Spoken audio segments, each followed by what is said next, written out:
Pertemanan itu kan salah satu tema terbesar dalam hidup kita ya, tapi sering banget kita nggak sadar atau mungkin meremehkan betapa kuat dampaknya. Ini bukan cuma soal punya teman ngobrol loh, ini tentang sebuah kekuatan yang secara harfiah bisa mengubah otak kita, tubuh kita, dan bahkan, iya, memperpanjang hidup kita. Belum lama ini ayah saya baru aja meninggal. Nah, di tengah masa duka itu, salah satu hal yang paling menguatkan saya adalah waktu teman-teman almarhum datang. Mereka nggak cuma ngucapin belasungkawa, tapi mereka duduk dan bercerita tentang gimana ayah saya hadir buat mereka selama ini. Di momen itulah saya benar-benar paham kalau ikatan ini, persahabatan ini, adalah warisan yang paling abadi. Nah, dari pengalaman pribadi itu, saya jadi kepikiran lebih dalam. Apa sih sebenarnya yang bikin persahabatan itu begitu spesial, begitu beda dibanding hubungan-hubungan kita yang lain? Oke, yuk kita bedah bareng-bareng. Coba deh lihat tabel ini. Disinilah letak keunikan persahabatan.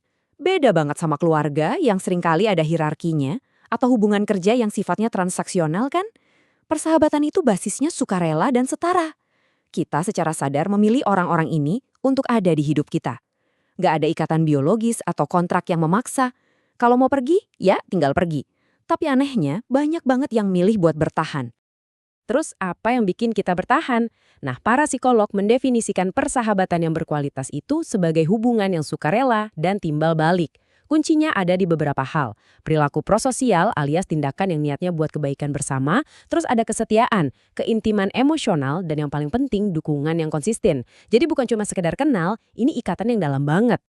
Nah, coba lihat deh perbedaannya di sini. Jelas banget kan? Persahabatan yang sehat itu bikin kita merasa aman, ngerasa didukung, ngerasa didengerin. Sebaliknya, koneksi yang buruk itu, ya ampun melelahkan banget. Biasanya ciri-cirinya tuh nggak seimbang. Ada yang cuma ngasih terus, ada yang cuma nerima terus, atau bahkan ada kompetisi yang nggak sehat. Saya pribadi sih paling nggak suka kalau harus kompetisi sama teman sendiri. Oke, sekarang kita masuk ke bagian yang paling seru nih, sains di baliknya. Ternyata persahabatan itu bukan cuma soal perasaan enak atau nyaman aja loh. Ada alasan biologis yang sangat kuat kenapa koneksi ini terasa begitu baik. Dan memang sangat baik untuk kita. Jadi, setidaknya ada 3 dampak biologis utama dari persahabatan yang bakal kita bedah. Pertama, gimana persahabatan bisa memprogram ulang otak kita. Kedua, gimana caranya melindungi tubuh kita dari stres. Dan ketiga, yang paling mengejutkan, gimana persahabatan bisa bikin hidup kita lebih panjang. Jadi gini, intinya tuh, setiap kali kita berinteraksi positif sama teman, mau itu ketawa bareng, saling bantu, atau cuma ngobrol ngalor ngidul, otak kita itu mengaktifkan reward sistemnya. Sistem ini ngelepasin zat kimia kayak dopamin dan oksitosin yang bikin kita ngerasa seneng dan terhubung. Efeknya apa? Kita jadi lebih empatik, lebih gampang ngatur emosi, dan lebih terdorong buat berbuat baik. Gampangnya gini, berteman itu secara harfiah ngebentuk ulang cara otak kita bekerja.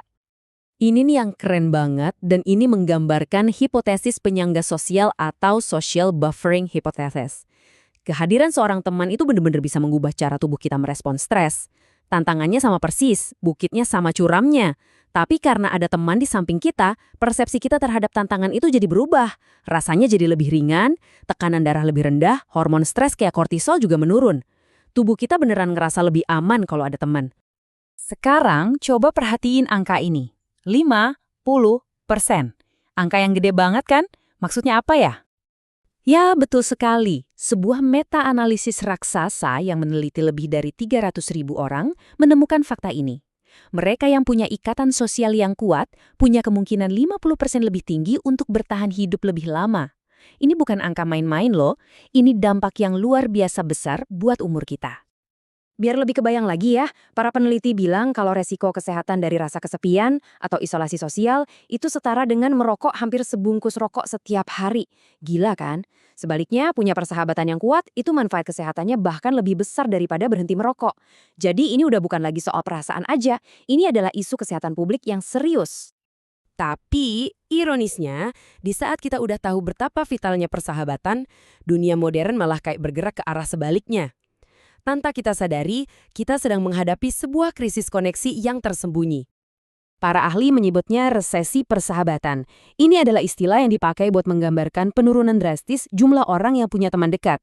Bukan cuma kenalan ya, tapi teman yang benar-benar bisa kita andelin waktu hidup lagi susah-susahnya. Lihat deh data ini benar-benar bikin khawatir. Di Amerika Serikat, jumlah remaja yang ngaku ndak punya sahabat sama sekali itu melonjak 5 kali lipat. Dari yang tadinya cuma 3% di tahun 90-an, sekarang jadi 15%.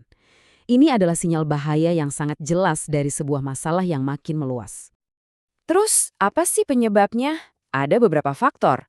Kita makin sering pindah, entah buat kerja atau sekolah, dan itu bikin hubungan jadi susah dipertahanin. Teknologi juga. Iya sih, kita jadi lebih sering nyapa di medsos, tapi kedalamannya hilang. Frekuensi digital ngegantiin kedalaman fisik.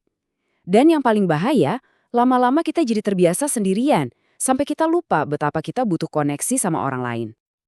Oke, setelah kita lihat masalahnya, pertanyaannya sekarang, terus gimana? Apa yang bisa kita lakuin? Gimana caranya kita bisa melawan tren ini dan mengembalikan lagi kekuatan persahabatan ke dalam hidup kita? Mungkin pertanyaan yang perlu kita ajuin ke diri sendiri sekarang tuh bukan lagi, emang persahabatan itu penting? Kita semua udah tahu itu penting.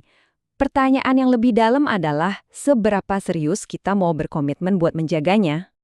Tindakan nyatanya bisa dimulai dari hal-hal yang sebenarnya simpel. Pertama, berani minta bantuan. Jangan ragu buat jadi rapuh di depan teman kita. Kedua, berusahalah untuk hadir, walaupun lagi capek, walaupun lagi malas. Karena mungkin aja, justru mereka lah yang lagi butuh kita. Dan yang paling penting, ketiga, konsisten.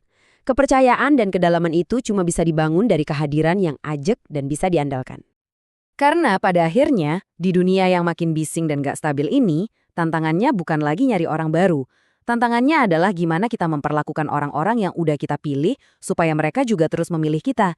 Dan tindakan sederhana untuk hadir secara konsisten buat orang lain itu bukan hal kecil. Itu adalah bentuk cinta yang paling radikal.